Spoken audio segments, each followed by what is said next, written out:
Hey guys, what's up? Welcome back to another video of our channel. Today in this video I'll show you how to edit Google Ads campaign. So without wasting any more time, let's start our today's video. First of all, open your Google Ads. As you can see, there's an option campaigns available at the home page. If you can't find it, you can search it from the search bar.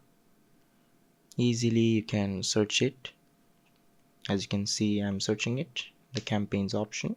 Here you can see all the available campaigns you have taken. You can edit these campaigns from here, you can delete it, you can rename the campaigns, and you can pause it or resume it from here. You can stop your campaign also from here. So that's it guys, hope you like this video. If you found this video helpful, don't forget to hit the like button and subscribe to our channel. Till then, bye bye.